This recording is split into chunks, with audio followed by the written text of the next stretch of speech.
আসসালামু আলাইকুম। আছি দক্ষিণ কোরিয়ার সবচেয়ে জনপ্রিয় নামি আইল্যান্ডে। এখানে প্রচুর দর্শকের সমাগম। দেখুন, অনেক সুন্দর জায়গা।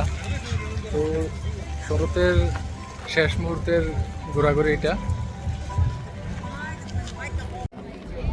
অপরূপ স্বর্গরাজ্যের দেশ এই দক্ষিণ কোরিয়া। আমরা এখন নামি আইল্যান্ড দ্বীপে যাব।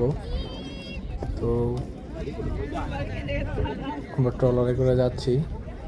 চারপাশের সিনারিগুলো দেখুন কত সুন্দর। পাহাড়, তার পাশেই সুন্দর সুন্দর বিল্ডিং, এগুলো সব হোটেল। গাছের পাতাগুলো বিভিন্ন কালার ধারণ করছে। এতে একটা ট্রলার যাচ্ছে, অনেক সুন্দর। কোরিয়ার প্রত্যেকটা জায়গায় এরকম সুন্দর মনোরম প্রাকৃতিক সিনারি আছে দেখার মতো। তো দেখলে আসলে মনটা জোড়াই যায়, ভালো লাগে খুব। আপনাদেরকেও দেখাই মাঝে মাঝে।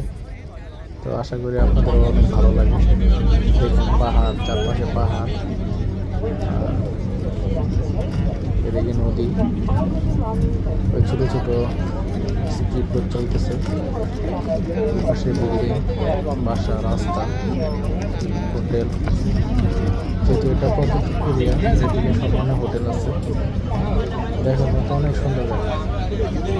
কোরিয়া ম্যাক্সিমাম পাহাড়ি এলাকা, অনেক সুন্দর সুন্দর পাহাড়। প্রত্যেকটা জায়গায় এরকম সুন্দর, দেখার মতো ভালো লাগে। তো দেখুন কী পরিমাণ পর্যটক নামি আইল্যান্ড দ্বীপে। এই সময়টাতে প্রচুর দর্শনার্থী এখানে ঘুরতে আসে, বিদেশি পর্যটকরা আসে, তারপর কোরিয়ানরাও তাদের ফ্যামিলি নিয়ে আসে। আর শরতের সময় এখানে গাছের পাতাগুলো হরেক রকমের কালার ধারণ করে। আর পর্যটক যেহেতু এরিয়া, এই জন্য আরও কর্তৃপক্ষ আরও সুন্দর করে সাজিয়ে রাখছে। উপরে সাদা সাদা এগুলো লাইট, সন্ধ্যা হলে এই লাইটগুলো জ্বলবে। অসাধারণ একটা দেখার মতো দৃশ্য হয়ে যায় আর কি। তো যতটুকু পারলাম দেখালাম, আশা করি আপনাদের অনেক ভালো লাগবে। ওকে, সবাই ভালো থাকবেন। আল্লাহ হাফেজ।